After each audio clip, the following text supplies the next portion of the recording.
And welcome in as we continue to ramp up for Steelers-Niners on Sunday afternoon at Heinz Field. Don't call it Acrisure Stadium.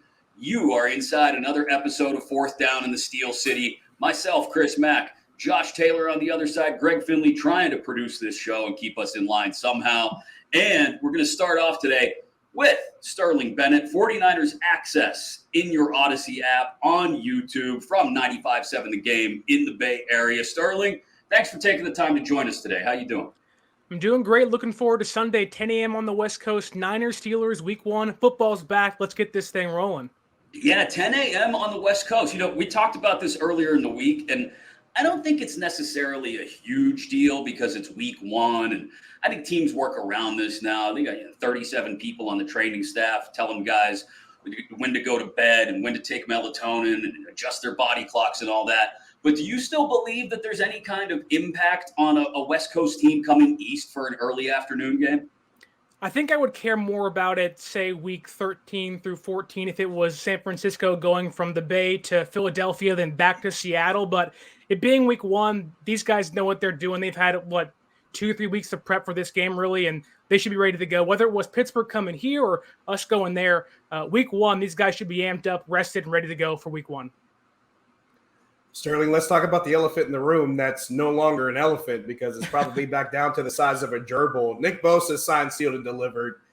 The expectation is he's going to play, right? He's going to be in this game and on the field and doing what he does. Yeah, Kyle Shanahan said the only way Nick Bosa is not going to play if he's out of shape and has a beer belly. If you know Nick Bosa, he probably doesn't have either one of those two things, so he will play. We'll see what happens today and tomorrow at practice, how his body holds up. The last thing you want is a guy who's held out for the entirety of the offseason and preseason to come in and pull a hammy or pull an abductor or a quad. So we'll see if a soft tissue injury comes up the next couple of days, but he's going to play on Sunday and going to be lined up against a pretty good Steelers offensive line. Yeah, we've seen a lot of improvements from that offensive line in this training camp and offseason in particular, Sterling. Dan Moore Jr. at left tackle held off Broderick Jones, the first-round pick, who the Steelers traded up to get. But I think there's still a lot of people that are wondering, what kind of test, because the Steelers are going to face some serious pass rush tests these first few weeks. They've got Bosa. They've got Myles Garrett in Week 2 on a Monday night. They've got Max Crosby the week after that, I believe. Some big pass rush tests. It starts, obviously, with a guy who's capable of winning Defensive Player of the Year and leading the league in sacks. But are they going to necessarily throw him into the deep end? Physically, Bosa, to your point, will be ready, I guess Kyle Shanahan expects, but mentally, are they counting on him to do anything more than just, hey, go, to use an old Bill Cowlerism, rush the quarterback and simply just go get Kenny Pickett? Yeah, we're not really sure yet. My mind also thinks of a new defensive coordinators in town in Steve Wilks. How is Bosa going to implement himself into that system? But I will say this. When you're playing next to players like Eric Armstead, a phenomenal run defender, and Javon Hargrave, you guys know him very well, how great he is against the pass. Having Nick Bosa just in the building, even if it's just on third downs and it is just rush and go get the quarterback, you guys saw TJ Watt hold out and come in and get 2 sacks the next game. I wouldn't be surprised if Nick Bosa comes in and does the exact same thing. Sterling, Chris had a good mention here about the new defensive coordinator with Steve Wilks coming in. Of course, you mentioned Javon Hargrave. This is a defense going back to last season. Not much changed, especially with the personnel. These are most of the same guys, and they add Javon Hargrave to this group. They got a group of linebackers that I esteem to probably be, if not the best, one of the best with Fred Warner. And I'm going to be really shameless here and bring up an old Razorback and Dre Greenlaw, who picked. But with a guy like Hufanga in the backfield, in the defensive backfield too, this is a defense that doesn't just stop people; they hurt people. They hit people. They bruise people. So with those changes we're talking about, is it that crazy to assume this defense is really going to look that much different, even though their coordinator has gone on to take a head coaching job? I understand DeMeco Ryans is gone. But will there be that much of a change as far as how they play defense? Rookie Jair Brown, third-round safety this year out of Penn State, said that he wants to join the hunt alongside Fred Warner and Dre Greenlaw. One thing with this defense is they're coming in knowing they want to hunt quarterbacks and running backs and receivers, but bringing in Steve Wilks, he likes to blitz a ton. We're going to see a lot of nickel cornerback blitzes with Isaiah Oliver, who Funga likes to play inside the box. And again, if you want to look for a certain change, this defense might be more aggressive when it comes to playing inside the box and trying to get the quarterback, but that could leave them open to being hit over the top. And when you have George Pickens and Deontay Johnson, Pittsburgh likes to push the ball sometimes, and they have guys that can go up there and get it. If there is a place where San Francisco might be susceptible, it might be that 50-50 go ball, and George Pickens, one of the best in the league, so watch out for that on Sunday. Yeah, Sterling, I was going to ask you that as we kind of transition into how do the Niners attack the Steelers, how do they attack a second-year quarterback? Look, here in Pittsburgh and amongst Steeler fans around the country and around the world, we're all hyped about Kenny Pickett. 5 nearly flawless drives in the preseason. He's had that first full NFL offseason to get acclimated to everything, and it looks like he's used it as much as possible to his utmost advantage. He's gotten bigger, a little thicker, more ready to take hits. We saw his growth down the stretch where he was less risky in some of his decision-making. What is the process then for Steve Wilks and the Niners defense in attacking Pickett in this offense? Is it go after Pickett and don't allow the plays over the top like you just alluded to?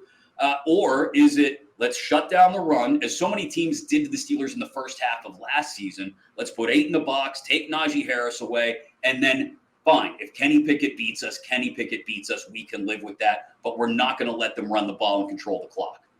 Well, I think there's 2 things that might hold the Pittsburgh Steelers offense back this year. One of them being Matt Canada. When you have a mobile quarterback in Kenny Pickett, or somewhat mobile quarterback in Kenny Pickett, and you have 6 total design quarterback runs last year, you're not utilizing your quarterback to his full strength. Kenny Pickett, known for the fake slide run for a touchdown back in Pittsburgh in college, utilize those legs. I don't think San Francisco is going to necessarily have to worry about that. Like, we've seen them struggle against Jalen Hurts and Lamar Jackson in the past. Kenny Pickett's not those guys, or at least isn't used like those guys are. So I don't think the mobile quarterback of Kenny Pickett's going to be an issue with his legs. But I do think what Pittsburgh has is weapons that I think much of the NFL underestimate. My mind thinks of George Pickens playing against Lenore, a smaller cornerback. Pickens is a bigger body guy who wants to go up and get it. And we're talking 50-50 balls. Pittsburgh might be able to push against this defense. Again, you're going to have maybe a young player in Jair Brown playing in his first NFL action, Hufanga playing in the box, and you're leaving to Sean Gibson, an older safety, but a smart safety, back to kind of clean up the rest of the things behind the cornerbacks. And when you're leaving a lot of younger players open to be hurt by an offense that has Deontay Johnson and Pickens and even a Pat Freiermuth, like, this team can be hurt over the top, but I would expect them to say, let's rattle a young quarterback early. Let's get inside his head. Kind of like how Tampa Bay tried to do to Brock Purdy last year. Let's hit him hard, hit him early, and see how he responds to it. Sterling, you used the word weapons, and we're about, 8-9 minutes into this segment, and we haven't talked about the weapons on San Francisco's offense yet. So let's get into that, because Chris and I talked about this earlier this week. Well, Chris and Greg talked about it, and then Greg and I talked about it on another podcast. You got 3 guys, Christian McCaffrey, Deebo Samuel, and George Kittle, assuming that he plays. These are 3 guys that every team is going to struggle to stop. Even if an offense had one of these guys, an offense will struggle to stop them. But they've got 3 on the same offense, and it makes it really tough matchup-wise.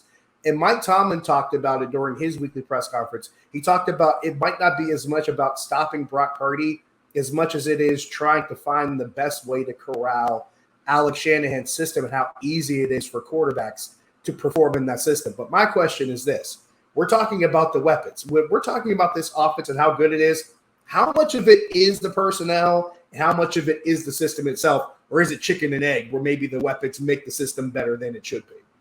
Well, I think it's a little bit of both. You have players like Deebo Samuel and George Kittle who just look for contact. They want to run through a linebacker and run through a cornerback and a safety. Thankfully, and no offense to the Steelers defense, but your linebacking core truly isn't that great in coverage. Cole Holcomb, Elandon Roberts, and even Keanu Neal, depending on how they want to use them. If I was going to point to a certain player to have a big game this week, it's going to be George Kittle. Or at least what Kyle Shanahan likes to do is eat up defenses over the middle, and that feeds into Brock Purdy's strengths. Now, the big X factor here is Minkah Fitzpatrick. He led the NFL in interceptions last year, 6 picks, one of, if not the best safety in football, and truly can take away the middle of the field if asked to. But this is the issue. You take away Deebo, you take away Kittle, here's Christian McCaffrey. I don't think there's really another dynamic player in the NFL like Christian McCaffrey. He's a top 5 runner in football, and he really is a bona fide slot receiver playing running back. I wouldn't be surprised that if he goes for 1,000 this year, he's so good he can be a dark horse MVP candidate. But it does feel like where if you're a defense and you have Deebo Samuel circled or George Kittle circled, you still have to also circle Kyle Shanahan. He sets up defenses the best of any other offensive coordinator besides Andy Reid in football. He'll give you a power run for 1 yard just to give you a play action for 15 yards later in the game.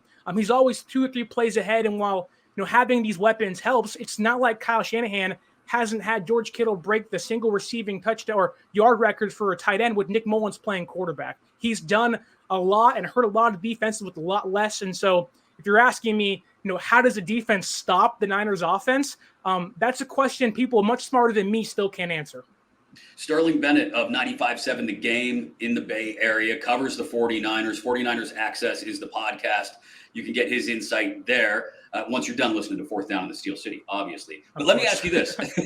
you brought up the idea of Shanahan sort of just using George Kittle to take bites out of the Steelers defense, maybe 7-8 yards at a time. We've seen that for, decades now. The Steelers struggling to corral tight ends who can run like receivers and block at times like, tight ends.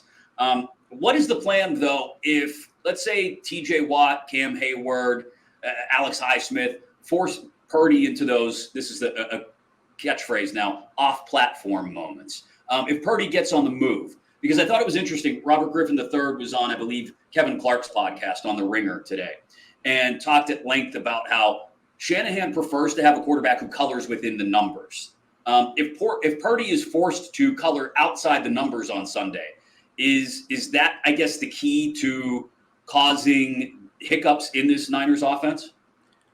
Well, what Pittsburgh can do that many other defenses can't do, or at least hasn't tried to do, is they have TJ Watt and Alex Highsmith, 2 of the best edge rushers duos in football, but also both those guys can drop back into coverage and give Brock Purdy different looks as to, okay, you think Watt's coming at you, but he's back guarding George Kittle or whatnot, or guarding Christian McCaffrey. I think Pittsburgh has the opportunity to almost manipulate Brock Purdy's eyes like he would try to do for them. But for Brock Purdy, when it comes to the off-schedule stuff, I'm sure you guys watched the playoffs last year. He's running from all the way to one hash to the second hash to finding Brandon Ayuk in the end zone for a drop touchdown. So I don't think it's necessarily worried about Brock Purdy if the off-schedule play has to happen or, someone's in his face, can he evade pressure and find the next play? The beautiful thing is that they have the best check-down player in football where if there is pressure, he's going to find Christian McCaffrey for, a 2-yard dump-off pass that'll go for 10 yards and a first down. Sterling, you talked about the Steelers having such a great duo of rush ends. Well, that pair of tackles in San Francisco wasn't too bad either last season. I mean, we're talking about all these weapons on offense. They may have the best offensive lineman in all of football in Trent Williams. I mean, that man is just absolutely phenomenal. But on the other side of him last season was Mike McGlinchey, and he was a guy they used a top 10 pick on, if I'm not mistaken, when they first brought him in. He moves on to Denver. He goes and gets paid to play for Denver. What does it look like now as far as that transition? Because you're going from talking about one of the best pairs of tackles in football to one of those guys leaving. How do the 49ers move on with that transition without Mike McGlinchey? If there is one position battle you point to in this game on Sunday and say, this is where the San Francisco 49ers might get beaten, where Pittsburgh can kind of annihilate their offensive line, that is right tackle Colton McKivitz, who was not even told he was the starting tackle until after the NFL draft. He had a good camp, held up strong in preseason, but he hasn't played Nick Bosa the entirety of the offseason, and he's going to go out there and play against TJ Watt and Highsmith, who are, again, a top 3 defensive end duo in football. We're talking about a former defensive player of the year against your backup right tackle now going to play and start for you the entirety of the season. Really what it comes down to is that Trent Williams is going to be fine. Aaron Banks is going to be fine. But when you point at right tackle, you say, and thankfully it's Brock Purdy's strong side, not his weak side behind him, where you can see the play forming in front of him. But my goodness, the TJ Watt wants to have himself a game.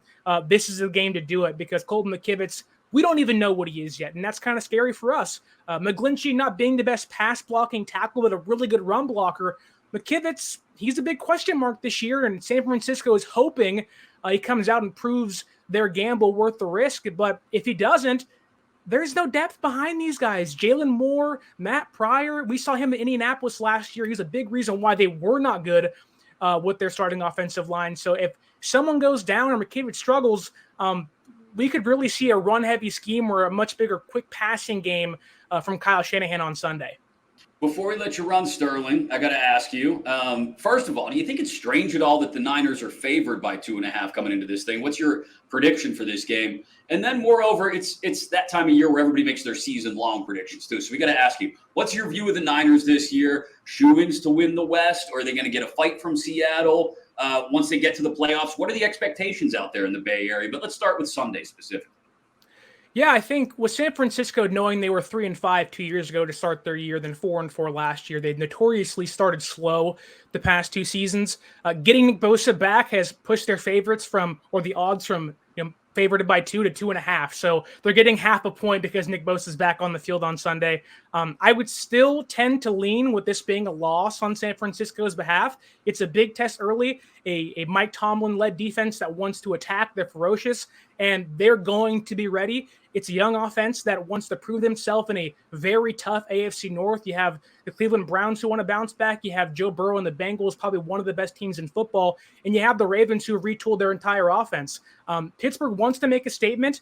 San Francisco needs to continue to improve. They should be the NFC favorite. And I would not be surprised if we're in for a slugfest on Sunday.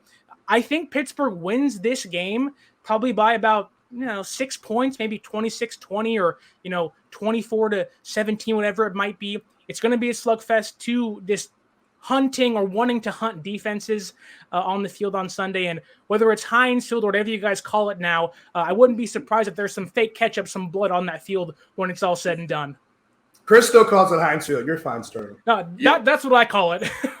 Good man. Good man. So real quick, so what do you think for the Niners, and what are the expectations out there this year?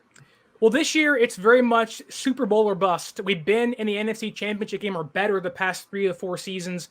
Every time Nick Bosa has played a full year, we've been in an NFC Championship game. He's just signed a 5-year extension. So the hope and the idea is that if Brock Purdy was healthy last year, we would have been there again. And with Brock Purdy hopefully improving, I think a lot of the conversation around him kind of neglects that side of he's in year 2. He'll get a full season under his belt. 2nd year in the offense. Why can't he play better? And really, we have no idea what he'll be out here. We're hoping he can be the franchise guy. But right now, this is, you need to be in the NFC Championship game. We're hoping it's against Philadelphia again to kind of get some revenge on them. But I would say 11-6, win the NFC West. Seattle probably gets 9 wins this year. And we're fighting for being that Final 4 once again when it's all said and done in February, hopefully. Great stuff, Sterling. Looking forward to seeing the rest of what you have this week leading up to kickoff on Sunday. 49ers_access on Twitter. You can also search 49ers Access in YouTube to get Sterling stuff, or just go to 95.7 The Game inside your Odyssey app. He covers pre and post for the Niners for 95.7 The Game in the Bay Area. Thanks so much, man. We really appreciate you making the time today. Yeah, thank you guys so much, and looking forward to Sunday. And, well, I hope San Francisco wins. Pittsburgh should have a good season in store for them. Great stuff from Sterling. I told you all the places you can catch him. 95.7 The Game inside your Odyssey app, our sister station out in Frisco. No one calls it Frisco, though, Josh. No, they hate calling it Frisco. They don't like that. Yeah, that's no go. They'll tell you Frisco is in Texas. They'll tell you that in a second, because there is a town in Texas called Frisco. Called Frisco, Texas, right? I'm trying to remember. There's one of the major league teams, their AA team is in Frisco. It's either Houston or it might be the Rangers. I can't remember. Yeah, they have a AA team in Frisco in the Texas League. So yeah, no, that's little trivia there. Don't call it Frisco. It's San Don't call it Francisco. Frisco. They hate it. I don't know. Interesting thought there. I'm not as high on the Niners season long as Sterling was. We talked about this when we did our predictions late last week. I think they're going to have some struggles, especially with Purdy at quarterback. But as he alluded to, if you want a stiff test to start the year, bring in a young quarterback who may not be the best on the move and let him go up against T.J. Watt and Alex Highsmith to open the season. I'm glad he brought up Colton McKivitz, because that's the question mark that I have. It's not like we're talking about Trent Williams dealing with T.J. Watt. Trent Williams is going to deal with Alex Highsmith. That's fine. Colton McKivitz is T.J. Watt. That's the tough draw in my book. And if I'm looking at Trent Williams and Colton McKivitz, and if they're like drawing straws, Colton McKivitz is holding the short one because he's got to deal with TJ Watt, and that's not easy. And it's not just because of TJ Watt's impact as a pass rusher. It's about what he can do when he doesn't get to the quarterback. He can get his hands up. He can knock passes down. We've seen him just go up and intercept passes just out of the quarterback's hands. We've seen him do that, and he makes it look really easy. And it's kind of not fair how he does that. So Colton McKivitz has to deal with a guy that not only might be able to beat him physically and get to the quarterback, but also still beat him and take the ball out of the quarterback's hands, even if he doesn't get there. That is a really tough draw, and you got to deal with other guys past him the rest of the season moving forward. I think losing Mike McGlinchey is a big blow to them, and he talked about how good of a run blocker Mike McGlinchey is. And like I said before, he was a top 10 pick when San Francisco got him back in the draft when they first brought him in. So not just from a Brock Purdy standpoint, but from a run game standpoint, San Francisco might have some issues. I don't think their offensive line is going to be as good as it was last year when they had one of the best pairs of tackles. I think that's a problem for them. I'm with you. I think they can be good. I think they will start the season with some issues, although the schedule this season does favor them a bit. Being in the NFC West favors them because I think the Rams are down. I think the Cardinals, my God, like let's not even start. You know it's bad when the Heisman winner from last year is already talking about, hey, I might not necessarily go with the draft this year. You don't need to draft me. You don't need to draft me. I'm good. Basically, he's telling you, Arizona, don't even try it. Like he's Eli Manning and John Elwaying them, for those who get the reference. He's already letting it be known, hey, don't even look in this direction. That's how bad Arizona is. But that helps the 49ers. I get to Arizona, it will be never. Public Enemy, kids, look it up. Exactly. I love the reference. So let's put the chess pieces out on the board. We'll do that next. And we'll ask ourselves, if we're the Niners, how do we attack the Steelers on both sides of the ball? We do that next alongside Josh Taylor. I'm Chris Mack. This is Fourth Down in the Steel City. Welcome back in Fourth Down in the Steel City. Be sure to subscribe or follow the podcast in whatever app you use to get your podcast. If you're in your Odyssey app, which, by the way, it's free. Why don't you have it yet? AUDACY. Go to those three little dots up there in the corner, tap them, and then tap follow to make sure you're getting notified as soon as new episodes. See where Josh is pointing? It's up there. Just look up there, and tap follow. You'll get notified as soon as new episodes are available.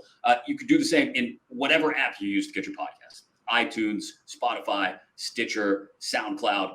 You know how to follow your favorite stuff. Make sure you follow Fourth Down in the Steel City, or just go to YouTube, the 93.7 The Fan channel, and hit that little notification bell, and you'll get notified every. That's below. The other stuff was up. That's down. And you'll get notified as soon as new episodes are available. You can watch the show there. You can see these lovely faces as well as hear these lovely voices. All right, Josh, we talked about it a little bit. The chess pieces are out on the board now. Let's put ourselves in Kyle Shanahan's shoes and ask ourselves first on the offensive side of the ball.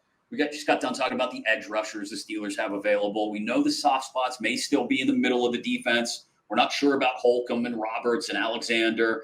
Not quite sure about the rotation at safety and Keanu Neal and Devontae KZ.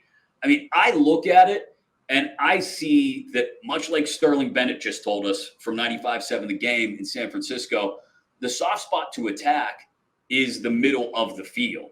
And I'm going to attack that middle of the field, attack those inside linebackers, force Minkah Fitzpatrick maybe to come down into the box some to help out in coverage.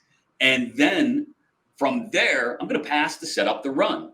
Now I'm going to have the opportunity, once I've loosened things up and I've got linebackers dropping maybe a step early because they want to get ahead of things, and I've got safeties maybe focusing on George Kittle or focusing on Deebo Samuel crossing the formation, well, that's when I just start handing it off to Christian McCaffrey. And maybe I've only got 7 in the box to work against, and I've got confused backers and safeties. This is something that's worried me since I was up at training camp, is the communication between these backers and safeties, especially when you're rotating the cast, the personnel, as frequently as they may be. I talked about KZ and Neal at safety. We're talking about, we don't know who, right? Shannon Sullivan, maybe Pat Pete moving inside at nickelback.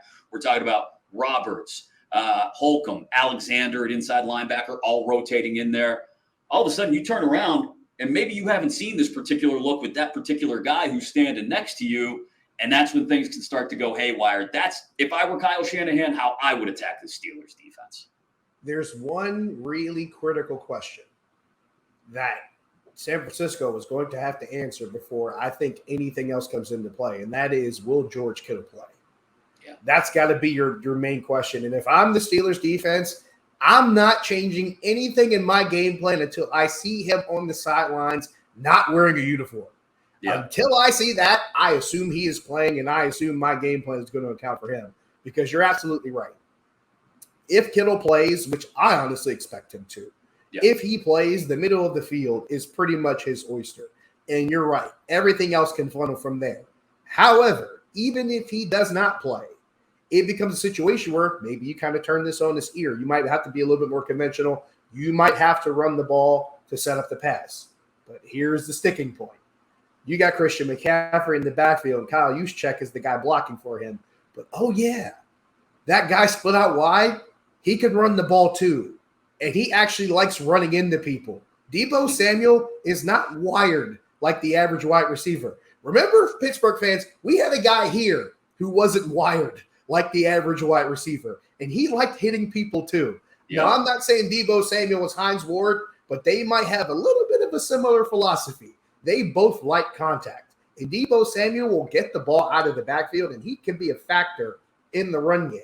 So now you got two guys that can really be a problem in the run game, and McCaffrey and Deebo Samuel. And, oh, yeah, by the way, you can also split them both wide. So now it becomes a pick your poison. Who are you keying on? Who are you trying to stop? So we can talk about Kittle all we want, but once you get off Kittle, you still got to deal with these other two guys. So even if he is not available to take up the middle of the field, the run game might account for taking up the middle of the field and giving you opportunities for a Brandon Ayuk to beat you deep. Because, oh, yeah, by the way, he's really capable of doing that. And if I'm Brandon Ayuk, sometimes I'm like, hey, I'm still here. Right. You know, you're talking about the other guys, but I'm still here too. I can play too.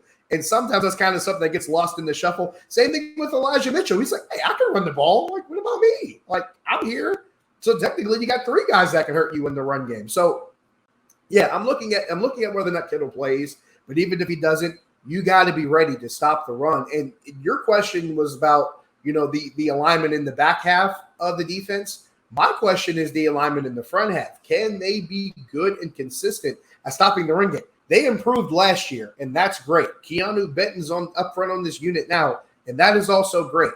But can they improve at stopping the run? Because that's one of Terrell Austin's major sticking points as a defensive coordinator. He wants to be able to challenge quarterbacks and get after them in the pass rush. But a key element to that is stopping the run first and forcing teams to become one-dimensional. And if you can't do that, it becomes a problem. Yeah, I think the first guy we all keep an eye on Sunday morning as it turns into Sunday afternoon, like you said, is George Kittle. Is he in there, and is he dressed? Is he active? Is he actually running routes? From there, obviously, it goes to Christian McCaffrey, because I want to see how are they utilizing, and even if Kittle's not available, how are they using McCaffrey? Where are they lining him up? What are they asking him to do? You know, what kind of run plays are they using? Are they trying to get him outside on these zone read stretch type plays? Or are they simply saying, we know you may be soft in the middle. We know you've got a rookie like Benton. We know you've got Ogunjobi and then a bunch of dudes, right? Montravius Adams and guys, right? We're still not sure about DeMarvin Leal. If I'm the Niners, you're right. That does feed in. That funnels into the idea of, well, let's run to set up the pass. But that's the thing is, both of those strategies work if you're Kyle Shanahan. Yeah. Especially if Kittle's healthy. Even if Kittle's not healthy, great. I'll move Ayuk and Samuel all over the formation. I'll bring McCaffrey out of the backfield. I'll line him up in the slot. I can still attack the middle of the field and pass to set up the run. So, yeah, there's a lot to game plan for. And you're right. I think Terrell Austin was asked about it on, I can't keep track of what day it is anymore, Thursday morning, and basically said, what's our plan? Well, we'd love to have 12 guys out there. That's how, and to a certain extent, that's what they're trying to do when they Frankenstein the strong safety position together, or Frankenstein the inside linebacker position together, or nickelback. They're kind of using as many strengths to mask as many weaknesses of other guys, and kind of trying to use 12 people, for lack of a better way to put it. I just don't know if there's any way, short of actually putting the 12th guy on the field, that you neutralize this Niners offense. Well, there's only a couple places I know where they get away with that. One is Seattle, and the other one's College Station, Texas. And it probably doesn't work as well as College Station. That's a really bad SEC joke. If you know, you know. But to your point, I agree with that because it's going to be one of two things. There really is no in between for me. They're either going to find the alignment between how they're using all these safeties and defensive backs and find that deployment and find that comfort zone, and they're going to do the same thing with the inside linebackers, and it somehow magically works, or it's going to really become a problem. And by week 6, week 7, we're like, okay, can they put 2 linebackers together that work? Can they put, a collection of DBs together that work? And in my estimation, it has to be the former. They're going to have to try to find a way to make this work. Or teams like Seattle won't be the only ones that exploit it. They won't be the only ones that expose it. There's going to have to be some kind of combination that works. And I think Greg and I talked about this earlier in the week. I expect the Steelers to come with some kind of, hybrid dime, maybe a big dime with that third safety in there, and having KZ with, Micah Fitzpatrick and maybe somebody else on the field trying to mix these guys around, maybe putting Keanu Neal down in the box and KZ deep with Micah Fitzpatrick, or finding some kind of alignment where you got maybe 6 or 7 DBs, who knows, maybe even 8 DBs in the game, trying to find a way to account for everything these guys can do. Because we talked about it. Those 3 guys, Kittle, McCaffrey, and Deebo Samuel, you have to account for them. You have no choice.